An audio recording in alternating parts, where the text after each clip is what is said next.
थुनबाट रगत आइन्जेल निचोर्दा पाप लागेन, फाटेको थुनबाट घाउका पाप्राहरू झरे, दुधको ठेकीमा वाकवाकी लागेन। बाछा बाछीको सिगान मिसिएको र्याल दल्यो सुकेको कचौडोमा, जात गएन धर्म गएन। बुढेसकालमा थानकोटको डाँडो कटाइदियो, सडकको प्लास्टिक खाएर मर्यो बुढी गाई, कानुन लागेन। गाईको रगत मिसिएको जीवन चुसेर भरे धर्मात्मा बनाउँदाहरूले आफ्नो बुढीबातको घैला र लेखे विभेदकारी कानुनका उपधाराहरू। गाई काट्न लगाउनेहरू सत्तामा पुगे र रुद्री पूजा लगाएर मार्क्स र लेनिनलाई गौदान गरेर भन्ज्याङ कटाए, सहरमा हल्ला चर्यो, गाई काटियो, रसुवा नुवाकोटमा तामाङ समातियो। समात्न जानेले बिहान चपाएर गएको थियो राँगाको सुकुटी, भाटा हान्नेले हँसुरेर गएको थियो सङ्गुरको साँप्रा, बहस गर्ने वकिलले दबाएर गएको थियो चिकन र मटनको धारा र उपधारा। न्यायाधीशज्यूलाई खुब मनपर्छ हास्यको छोइला। मासु सबैको एउटै होइन र के हो राष्ट्र, के हो राष्ट्रियता? खसीको सुकुटी चपाउनेहरूको मात्रै हो राष्ट्र कि चिकन चिल्ली हँसुर्नेहरूको मात्रै हो राष्ट्रियता? आज तिमीले जेल हालेको सार्कीको छोरो भोलि यो देशको प्रधानमन्त्री बनेर बोकालाई राष्ट्रिय जनावर घोषणा गर्यो भने तिमी मान्छौ कि मान्दैनौ? त्यो समय सबैभन्दा ठुलो अपराधी को बन्ला? के सोचेका छौ? कि शाकाहारी बन, प्राणी हत्या नगर, नत्र मासुको स्वादमा नलाद तिम्रा विभेदकारी कानुनका उपधाराहरू, नत्र मासुको स्वादमा नलाद तिम्रा विभेदकारी कानुनका उपधाराहरू। नमस्कार नमस्कार, शुभ सन्ध्या, शुभ साँझ, शुभ समय, शुभ पल, शुभ रात्रि। तपाईँ यति बेला सुनिरहनु भएको छ साहित्यिक रेडियो कार्यक्रम साहित्य सम्वेग भिमाद एफएम 100.9 मेगाहर्जमा हरेक हप्ताको शनिबार रातिको 9 बजेदेखि झन्डै 9:30 बजेसम्म आउने साप्ताहिक साहित्यिक रेडियो कार्यक्रम हो यो साहित्य सम्वेग। र म रहेको छु कार्यक्रम प्रस्तुता अमृत श्रेष्ठ र तपाईहरु समक्ष मेरो आवाजलाई पुर्याउन सहयोग गर्दै हुनुहुन्छ अञ्जना थापाले। र तपाईँ हामीलाई भिमाद एफएम 100.9 मेगाहर्ज सँगसँगै भिमाद एफएमको आधिकारिक फेसबुक पेजबाट लाइभ सुन्न सक्नुहुनेछ, संसारको जुनै पनि कुनाबाट, जुनै पनि ठाउँबाट। यसै गरी हामीले कार्यक्रम सकिएको केही समयमा हाम्रो यस अमृत श्रेष्ठ नेवा नाम गरेको युट्युब च्यानलमा हरेक श्रृङ्खलाहरूलाई प्रकाशन गरेका हुन्छौँ। तपाईँले उक्त श्रृङ्खलाहरू अमृत श्रेष्ठ नेवा नाम गरेको, अङ्ग्रेजीमा नाम गरेको युट्युब च्यानल रहेको छ, तपाईँले त्यहाँ गएर पनि हरेक श्रृङ्खलाहरूलाई सुन्न सक्नुहुनेछ। हामीले साहित्य सम्वेग नाम गरेको प्लेलिस्ट तयार पारेका छौँ, तपाईँले त्यहाँ गएर हरेक श्रृङ्खलाहरूलाई सुन्न सक्नुहुनेछ। श्रोताबिन्द, आज हामी साहित्य सम्वेगको 25औं श्रृङ्खलामा छौँ। अघिल्लो साता मेरो स्वास्थ्यको गडबडीले गर्दा यहाँहरूमाझ उपस्थित हुन सकिनँ, त्यसका लागि म हृदयदेखि नै क्षमा प्रार्थी छु। तपाईँहरूको मेहनत, तपाईँहरूको प्रतीक्षा पश्चात आज म पुनः उपस्थित भएको छु। यहाँसम्मको प्रतीक्षाका लागि म हृदयदेखि नै यहाँहरूमाझ आभार व्यक्त गर्दछु। र आज पनि म तपाईँहरूमाझ अघिल्ला श्रृङ्खलाहरूमा जस्तै नयाँ विभिन्न किसिमका कोसेलीहरू लिएर, विभिन्न साहित्यिक रचनाहरू लिएर तपाईँहरूमाझ उपस्थित भइसकेको छु। मैले सुरुवातीमा वाचन गरेँ के हो राष्ट्रियता शीर्षक रहेको निकै नै सुन्दर, निकै नै प्रगतिशील कविता बिपी विद्रोहीको रहेको थियो। पक्कै पनि तपाईँहरूलाई मन पर्यो होला। केही समय अगाडि र अहिले पनि सामाजिक सञ्जालमा एउटा स्थान पाइरहेको जो गोरुको मासु, गाईको मासु काटेर खानेहरूलाई कारबाही गरिएको भन्ने थियो, त्यही विषयमा नै सम्बन्धित रहेर यहाँ एउटा बिपी विद्रोहीले कविता तयार पार्नुभएको छ। यो कविताको मकसद सायद तपाईँले बुझिसक्नु भएको छ, मैले अन्य केही पनि भन्नु पर्दैन जहाँसम्म लाग्छ। र अब भने म साहित्य सम्वेगमा सरसर्ती एउटा कविता पुनः वाचन गर्न गइरहेको छु। मौन आवाजको रहेको छ कविता र कविताको शीर्षक रहेको छ दो बाटोको गहिरो शून्यता। र कविता सुरु हुन्छ यहाँबाट।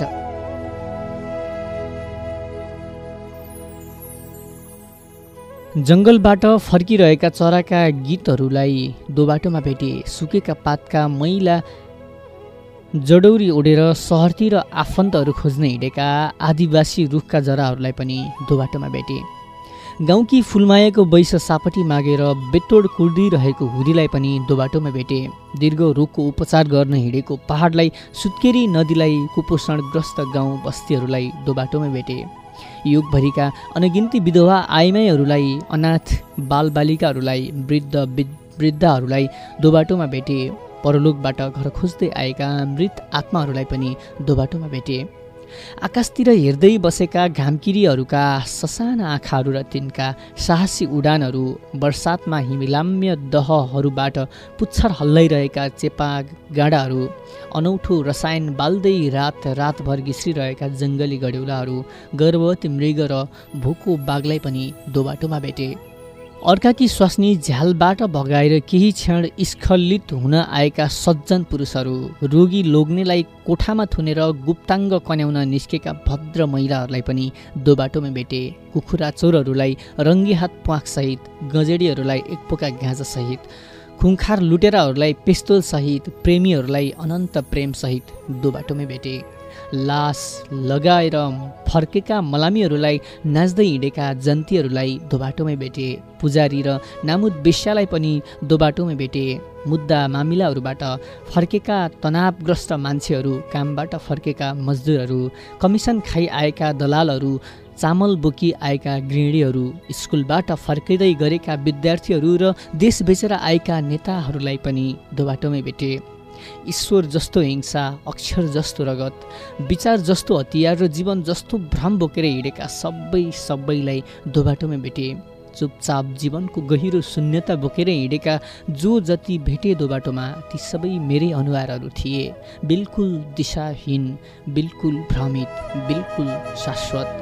मैले आफैलाई दोबाटोमा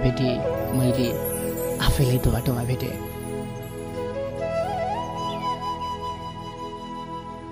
यहाँहरूमाझ मैले वाचन गरेँ मौन आवाजको दोबाटोको गहिरो शून्यता शीर्षक रहेको निकै नै सुन्दर कविता। सायद तपाईँहरूलाई मन पर्यो होला। यस कवितामा सामान्य शब्दहरू भेटिए पनि यसले गहिरो अर्थ राखेको छ।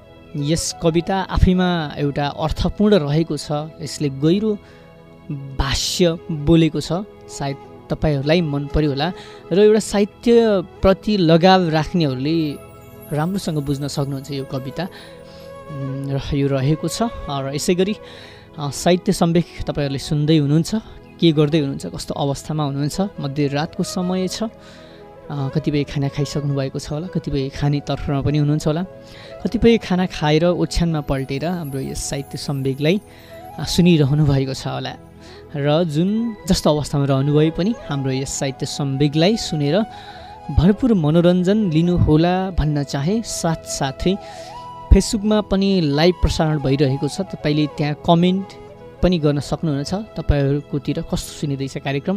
साथसाथै हाम्रो यस कार्यक्रमलाई अझै फरक ढङ्गले प्रस्तुत गर्नलाई, अझै यसलाई परिमार्जित गर्न हामीले कुन कुरामा ध्यान दिनुपर्छ, कुन कुराहरूलाई हामीले अझ परिमार्जित गर्दै सशक्त बनाएर लैजानुपर्छ, यी विषयहरूमा पनि तपाईँहरूले हामीलाई सल्लाह सुझाव दिन सक्नुहुन्छ। त्यसका लागि हाम्रो भिमाद एफएमको आधिकारिक फेसबुक पेज रहेको, यसै गरी SAHITYASAMVEG@gmail.com तपाईँले यसमा मेल गरेर पनि आफ्ना विचारहरू हामी माझ उपलब्ध गराउन सक्नुहुनेछ। हाम्रो साहित्य सम्वेकको आधिकारिक इमेल ठेगाना रहेको छ, मैले अगाडि पनि वाचन गरेँ, SAHITYASAMVEG@gmail.com तपाईँले यसमा मेल गर्नुभयो भने। साथसाथै तपाईँहरूमा पनि त्यस्ता कुनै रचनाहरू छन् भने हामीलाई पठाउन सक्नुहुन्छ। हामीले तपाईँहरूको रचना, तपाईँहरूको सहपरिचयसहित वाचन गर्दै आइरहेका छौँ र गर्नेछौँ पनि। मैले अघि वाचन गरेको जिमेल आइडीमा नै तपाईँले मेल गर्नुभयो भने हामीले प्राप्त गर्नेछौँ तपाईँहरूको रचना र वाचन गर्नेछौँ। र यसै गरी अब भने म एउटा गजल वाचन गर्न गइरहेको छु। चित्रमान तामाङको गजल रहेको छ। पापी कर्म छोडौँ ईश्वर छलेर के गर्छौ, देख्नेछ ईश्वरले तिमी लुकेर के गर्छौ। पापी कर्म छोडौँ ईश्वर छलेर के गर्छौ, देख्नेछ ईश्वरले तिमी लुकेर के गर्छौ। कानुनको आँखा फेर्यौ पापको कर्म छोप्न, कानुनको आँखा फोर्यौ पापको कर्म छोप्न, कानुनको आँखा फोर्यौ पापको कर्म छोप्न, यमलोकमा हुन्छ सजाय ढाँटेर के गर्छौ, यमलोकमा हुन्छ सजाय ढाँटेर के गर्छौ, देवीलाई दैत्य, दैत्यलाई देवी नठान्नु, देवीलाई दैत्य, दैत्यलाई देवी नठान्नु, झुटले पिर्छ झुटो कर्म गरेर के गर्छौ, झुटले पिर्छ झुटो कर्म गरेर के गर्छौ, हत्या हिंसा बलात्कारको खेल खेलेपछि, हत्या हिंसा बलात्कारको खेल खेलेपछि, हत्या हिंसा बलात्कारको खेल खेलेपछि नर्क पुग्छौ पृथ्वीमा माफ गरेर के गर्छौ, नर्क पुग्छौ पृथ्वीमा माफ मागेर के गर्छौ, नर्क पुग्छौ पृथ्वीमा माफ मागेर के गर्छौ, गाह्रो छ तिम्रो मृत्युले श्रद्धाञ्जली पाउन, गाह्रो छ तिम्रो मृत्युले श्रद्धाञ्जली पाउन, गाह्रो छ तिम्रो मृत्युले श्रद्धाञ्जली पाउन, दुःख पीडा दियौ मन्दिर पुजेर के गर्छौ, दुःख पीडा दियौ मन्दिर पुजेर के गर्छौ, पापी कर्म छोडौ ईश्वर छलेर के गर्छौ, देख्नेछ ईश्वरले तिमी लुकेर के गर्छौ, देख्नेछ ईश्वरले तिमी लुकेर के गर्छौ।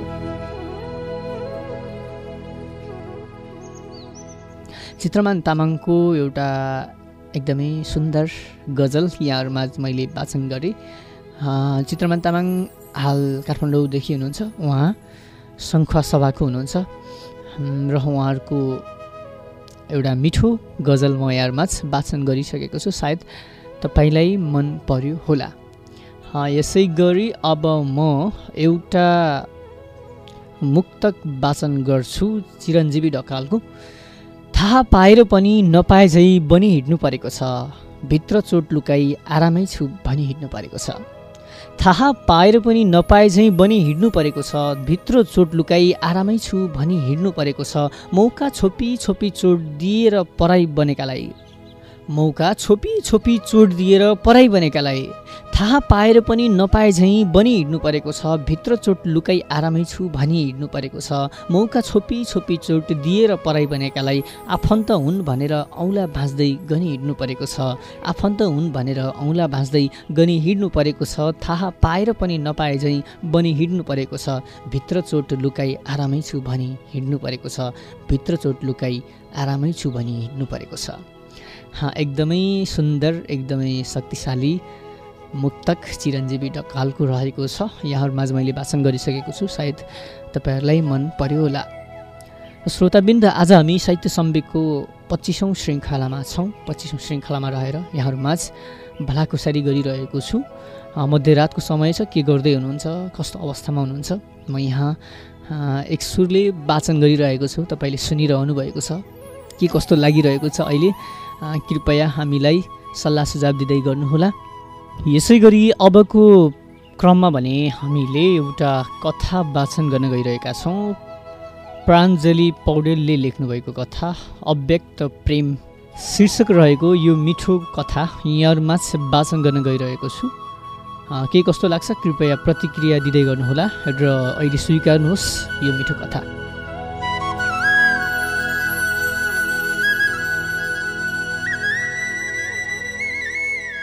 ऊ मेरो प्रेमी होइन, न त म नै उसको प्रेमिका बन्न सकेँ, तर पनि उसले मेरो मनमा त्यो ठाउँ लिइदियो जसमा चाहेर पनि मैले अरूलाई राख्न सकिनँ। कहिलेकाहीँ लाग्छ कि मैले उसलाई प्रेम प्रस्ताव राख्न सकिनँ, किन उसको त्यति नजिक भएर पनि भन्न सकिनँ तिमीलाई हेर्दै मुस्कुराउने मध्ये म पनि एक हुँ। या त ऊप्रति मेरो प्रेम थिएन, हुनसक्छ केवल टिन एजको प्रभाव जसबाट म पनि अछुत रहिनँ। तर पनि जब फोनमा तुझे चाँदके वाने देखौँ भन्ने गीत बज्छ, मेरा बन्द ओठ यसै खुल्न थाल्छन्।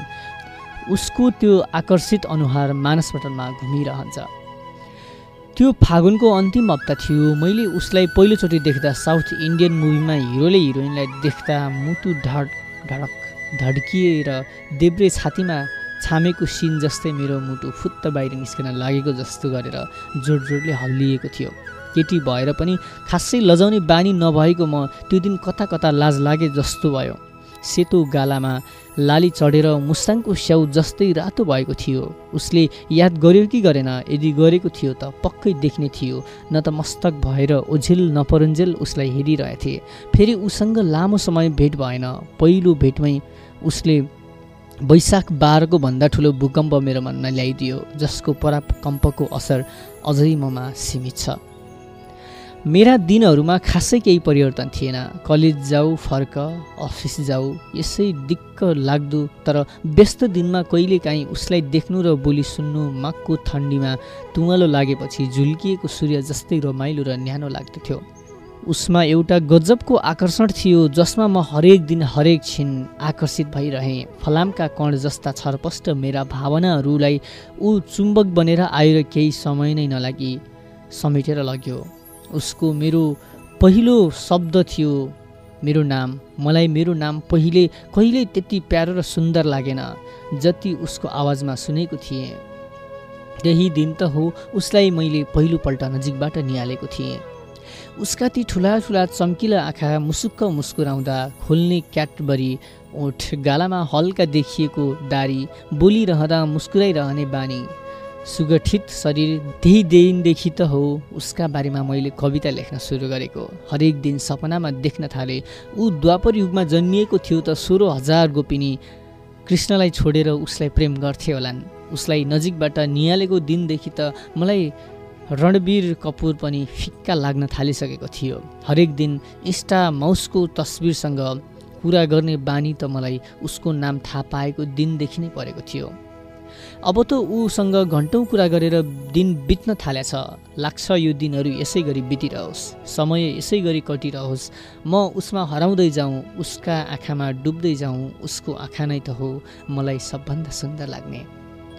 उसको सुन्दरताको वर्णनको अगाडि त सिङ्गो सृष्टि पनि फिक्का लाग्छ होला। उसको तुलना केही अरूसँग गर्नु मेरा लागि हिराको तुलनामा अरू कुनै धातुसँग गरे जत्तिकै हो। कसैले भनेको सुनेको थिए आकर्षण नै प्रेमको सुरुवात हो। म पनि त ऊ प्रति आकर्षित भएर नै प्रेम गर्न थालिसकेको छु। यसरी उसका बारेमा लेखिरहनु पनि मेरो आदत बनिसकेछ। मलाई थाहा छ ऊ मेरो कहिल्यै बन्न सक्दैन, न त म नै उसको बनिदिन सक्छु, तर पनि म उसलाई प्रेम गर्छु र गरिरहन्छु पनि। हुन त ऊ मेरो एकदमै नजिक छ, एउटा आत्मीय मित्र जस्तै लाग्छ। कहिलेकाहीँ भनिदिउँ म तिमीलाई माया गर्छु भनेर, तर फेरि लाग्छ म त केटी पो हो र प्रेम प्रस्ताव केटाले राख्नुपर्ने हो।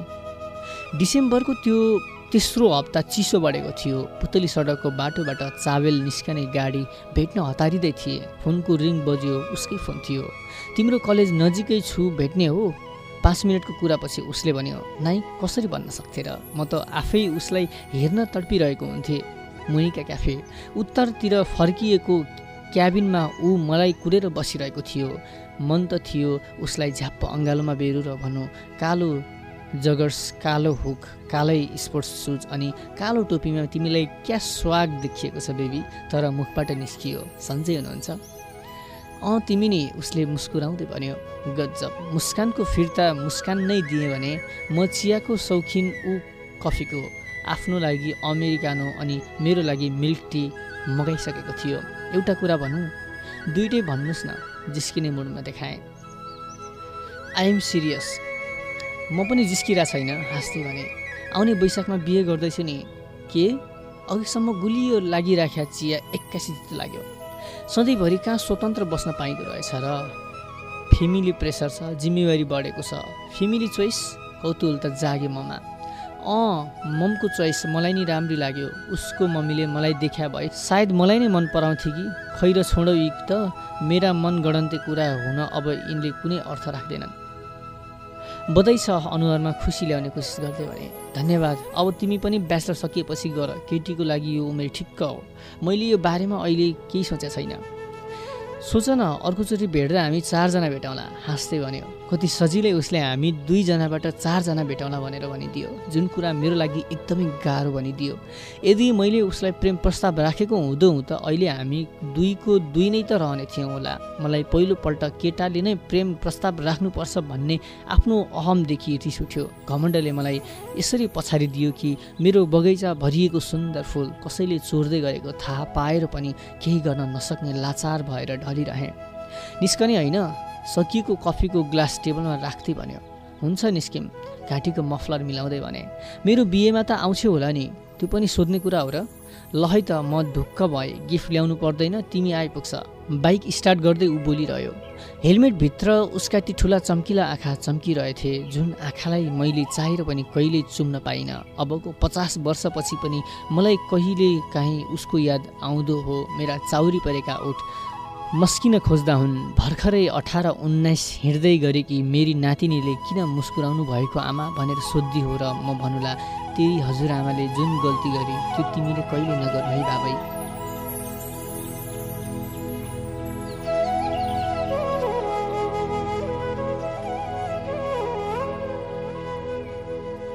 यहाँहरूमा चाहिँ मैले वाचन गरेँ एउटा एकदमै मिठो कथा रहेको थियो, अव्यक्त प्रेम, जो प्रान्जी पौडेलले लेख्नु भएको थियो। उहाँको एउटा कथा सायद तपाईँहरूलाई पनि मन पर्यो होला, जुन कथाले आफूले मन पराएको, आफूलाई मनपर्ने व्यक्तिलाई, महिला पुरुष जो कोही भए पनि तत्कालै व्यक्त गरिहाल्नुपर्छ, आफूले मन पराइसके पछाडि भनिहाल्नुपर्छ भन्ने भाष्य चाहिँ यस कथाले देखाएको छ। सायद ऊ महिला पनि तत्कालै उसले भनेको भए सायद जसरी त्यो पुरुषले भनेको जस्तो 2-4 भेटौँला भनेर भनेको थियो, त्यस्तो हुने थिएन होला। सायद उसले समयमा नै म तिमीलाई प्रेम गर्छु, म तिमीलाई माया गर्छु, हामी एउटा प्रेम बन्धन बाँध्यौँ भनेर उसले प्रस्ताव राखेको भए सायद त्यो हुन्थेन भन्ने चाहिँ यस कथामा देखाएको छ। र श्रोताबिन्द, सायद तपाईँहरू पनि प्रेमको दुनियाँमा हराउँदै हुनुहुन्छ भने, प्रेमको मामलामा प्रवेश गर्दै हुनुहुन्छ भने सायद तपाईँहरूले पनि यी कुराहरूलाई चाहिँ ध्यान दिनुपर्छ भन्न चाहे। यस्तै गरी मध्यरातको समयको छ, के गर्दै हुनुहुन्छ? घडीले 9:30 बजाउने बेला पनि भइसकेको छ। लगभग 5-7 मिनट हामीसँग अझै छ र यस बिचमा अझै भरपुर रूपमा तपाईँसँग मिठा मिठा गफ गर्दै, मिठा मिठा कुराकानी गर्दै र मिठा मिठा रचनाहरू यहाँहरूमा वाचन गर्दै यस महत्त्वपूर्ण समयलाई व्यतीत गर्नेछौँ भन्ने मलाई लागिरहेको छ। र कुन अवस्थामा हुनुहुन्छ, के गर्दै हुनुहुन्छ? चिसो पनि बिस्तारै बिस्तारै पस्दै गरेको जस्तो भान भएको छ। बिहान पख हेर्ने हो भने चारैतिर डुम्म कुहिरो लागिरहेको हुन्छ, तुवालो लागिरहेको हुन्छ। पछिल्लो समय चाहिँ यो देखिएको छ। अघिल्ला दिनहरूमा बिहान उठ्दा घाम लाग्थ्यो भने अझै लाग्दैन। हाम्रो क्षेत्रमा चाहिँ त्यो भएको छ। तपाईँकोतिर के कस्तो हुँदैछ है? स्थानअनुसार फरक फरक हुन्छ मौसम, त्यहाँको पर्यावरण पनि, र हाम्रोतिर चाहिँ यो भएको छ। अबको क्रममा भने म एउटा मुक्तक वाचन गर्न गइरहेको छु। इन्द्र छेत्रीको मुक्तक रहेको छ। कुनै वस्तु धन दौलतले पाइन्छ भन्छन्, हरेक चिजहरू इज्जतले पाइन्छ भन्छन्। कुनै वस्तु धन दौलतले पाइन्छ भन्छन्, हरेक चिजहरू इज्जतले पाइन्छ भन्छन्। म आफै बेचिएर तिमीलाई खरिद गरिदिन्थे, म आफै बेचिएर तिमीलाई खरिद गरिदिन्थे। कुनै वस्तु धन दौलतले पाइन्छ भन्छन्, हरेक चिजहरू इज्जतले पाइन्छ भन्छन्। म आफै बेचिएर तिमीलाई खरिद गरिदिन्थे। कुनै कुनै चिज किस्मतले पाइन्छ भन्छन्, कुनै कुनै चिज किस्मतले पाइन्छ भन्छन्। कुनै वस्तु धन दौलतले पाइन्छ भन्छन्, हरेक चिजहरू इज्जतले पाइन्छ भन्छन्, हरेक चिजहरू इज्जतले पाइन्छ भन्छन्। हजुर, मैले वाचन गरेँ इन्द्र छेत्रीको यो निकै नै मिठो मुक्तक, पक्कै पनि तपाईँहरूलाई मन पर्यो होला। यसै गरी अबको क्रममा म एउटा कविता वाचन गर्न गइरहेको छु। कामना शर्माको कविता रहेको छ, अटेरी भएको छ मन शीर्षक रहेको छ कविताको। र कविता यहाँबाट सुरु हुन्छ। भोक छ मुखले आ गर्न मान्दैन, भोक छ मुखले आ गर्न मान्दैन, अनेक पीड छन् आँखाले आँसु झार्न मान्दैन। आजकल सबै अटेरी भएका छन्, कसैले केही मान्दैन। उकुस मुकुस गुम्सिएका छन् शब्दहरू, तर यी औँलाले लेख्न जान्दैन। यो मन त मन भइगयो नि, मैले भनेको मान्दै मान्दैन। जिन्दगीको भागदौडमा छु म, पाइला रोकिन मान्दैन। जिन्दगीको भागदौडमा छु म, पाइला रोकिन मान्दैन। जाग्राम नै बस्न थालेको छ आजकल मन, आराम गर्न जान्दैन। तिमी मलाई सपना नदेख भन्छौ, तर यी आँखाले सुत्नै मान्दैन। मन त मन भइगयो नि, मैले भनेको मान्दै मान्दैन। नबिराउनु नडराउनु गल्ती छैन भने, नबिराउनु नडराउनु गल्ती छैन भने, आत्मसम्मान छ मेरो, शिर झुक्नै मान्दैन। तिमी जाल झेल माहिर, दोष हुनु तिम्रो, धर्म दोष नमान्नु मेरो। खाएको विष पो लाग्छ हजुर, नखाएको विष त लाग्दै लाग्दैन। यो मन त मन भइगयो नि, मैले भनेको मान्दै मान्दैन। के मुख दर्शक हौ र तिमी, के मुख दर्शक हौ र तिमी, किन केही देख्दैनौ, गफ त ठुल्ठुलै हुन्थे तिम्रा, अहिले किन मुखै खोल्दैनौ? पोथी बाँच्न हुन्न भन्ने भालेहरूको बिचमा छु म, चुप बस्नै जान्दैन। यो मन त मन भइगयो नि आजकल, मैले भनेको मान्दै मान्दैन। यो मन त मन भइगयो नि आजकल, मैले भनेको मान्दै मान्दैन। श्रोतावृन्द, मैले अहिले वाचन गरी कामना शर्माले लेख्नुभएको कविता अटेरी भएको छ मन शीर्षकमा रहेको थियो। निकै नै सुन्दर थियो कविता, सायद तपाईँहरूलाई मन पर्यो होला। अब भने हामी कार्यक्रमको अन्त्यतिर्फ आइरहेका छौँ। म एउटा गजल वाचन गर्छु, त्यस पछाडि हामी बिदा हुनुपर्ने पनि हुन्छ। यो गजल चाहिँ मेरो आफ्नै रहेको छ, म आफैले लेखेको केही समय अगाडि, र गजल यस प्रकार रहेको छ। कहिले छुरा धसिदिन्छ, कहिले तीर रोपिदिन्छ, अति भो जिन्दगीले आफूलाई के सम्झिन्छ। कहिले छुरा धसिदिन्छ, कहिले तीर रोपिदिन्छ, अति भो जिन्दगीले आफूलाई के सम्झिन्छ। पश्चाताप सिवाय के रह्यो र जिन्दगीमा पनि, पश्चाताप सिवाय के रह्यो र जिन्दगीमा पनि, पश्चाताप सिवाय के रह्यो र जिन्दगीमा पनि। ताल्चा फोडिएपछि बल्ल चाबी भेटिन्छ, ताल्चा फोडिएपछि बल्ल चाबी भेटिन्छ। भो अब सोच्दिन कि हामी एक हुनुपर्छ, भो अब सोच्दिन कि हामी एक हुनुपर्छ, भो अब सोच्दिन कि हामी एक हुनुपर्छ। जे चाहन्न जिन्दगीमा त्यही भइदिन्छ, जे चाहन्न जिन्दगीमा त्यही भइदिन्छ। आफ्नै हो सुनको पहाडै भए पनि नदेखिने, आफ्नै हो सुनको पहाडै भए पनि नदेखिने। अरूले त सिनको भाँचे पनि ठुलै प्रगति देखिन्छ, अरूले त सिनको भाँचे पनि ठुलै प्रगति देखिन्छ। आफ्नै हो सुनको पहाडै भए पनि नदेखिने, अरूले त सिनको भाँचे पनि ठुलै प्रगति देखिन्छ। निष्ठुरी जति हुन्छ देउ पीडा उति प्रेम गर्छु, निष्ठुरी जति हुन्छ देउ पीडा उति प्रेम गर्छु, निष्ठुरी जति हुन्छ देउ पीडा उति प्रेम गर्छु। यो मेरो दिल हो जहर रोपे पनि फुल उम्रिन्छ, यो मेरो दिल हो जहर रोपे पनि फुल उम्रिन्छ। कहिले छुरा धसिदिन्छ, कहिले तीर रोपिदिन्छ, अति भो जिन्दगीले आफूलाई के सम्झिन्छ, अति भो जिन्दगीले आफूलाई के सम्झिन्छ। श्रोताबिन्द, मैले अहिले वाचन गरेँ कहिले छुरा धसिदिन्छ, कहिले तीर रोपिदिन्छ, अति भो जिन्दगीले आफूलाई के सम्झिन्छ। यो म आफैले सिर्जना गरेको गजल रहेको छ। कस्तो लाग्यो कृपया सल्लाह सुझाव तथा प्रतिक्रिया दिँदै गर्नुहोला। र समयले पनि नेटो काटिसकेको छ, तपाईँहरू माझ भलाकुसारी गर्दा गर्दै अब भने हामी पनि कार्यक्रमबाट छुटिनुपर्ने बेला भइसकेको छ। यतिन्जेलसम्म सुनेर साथ दिनुभयो तपाईँ सम्पूर्ण समस्त श्रोतावृन्दहरूमा म हृदयदेखि नै आभार प्रकट गर्दछु। यतिन्जेलसम्मको साथ समर्थन मायाको लागि म पुनः हृदयदेखि नै धन्यवाद व्यक्त गर्दछु। आगामी श्रृङ्खलाहरूमा पनि यस्तै नयाँ मिठा साहित्यिक कोसेलीहरू तपाईँहरूमाझ लिएर आउने नै छु। तपाईँहरूले हामीलाई पठाउँदै गर्नुहोला। साहित्य सम्वेकको इमेल ठेगाना sahityasambeg@gmail.com। तपाईँले यसमा आफ्ना रचनाहरू पठाउन सक्नुहुनेछ तपाईँको सपरिचयसहित। म हाम्रो यस साहित्य सम्वेकमा स्थान दिनेछु। साथसाथै हाम्रो यस साहित्य सम्वेकको बारेमा तपाईँको मनमा लागेको धारणा के छ, हाम्रो यस कार्यक्रमलाई अझ परिमार्जित गर्दै लैजान हामीले कस्ता कदमहरू चाल्नुपर्छ, ती विषयहरूमा पनि तपाईँहरूले हामीलाई सल्लाह सुझाव दिँदै गर्नुहोला। र मध्यरातको समय छ, राम्रोसँग झ्यालढोका लगाएर सुत्नुहोला। यस्तै सुत्ने बेलामा झुल लगाएर सुत्ने गर्नुहोला। डेङ्गीको सङ्क्रमण फैलिरहेको छ हाम्रो यस भिमाद बजारमा नै, त्यसै किसिमले फैलिरहेको छ। आफ्नो स्वास्थ्य सावधानी अपनाउनुहोला। तपाईँको कानसम्म पुर्याउनका लागि प्राविधिक संयोजनमा सहयोग गर्नुहुने अञ्जना थापालाई विशेष आभार भन्दै अर्को साता आउनेछु। छुट्टिन्छु। नमस्कार, शुभरात्रि।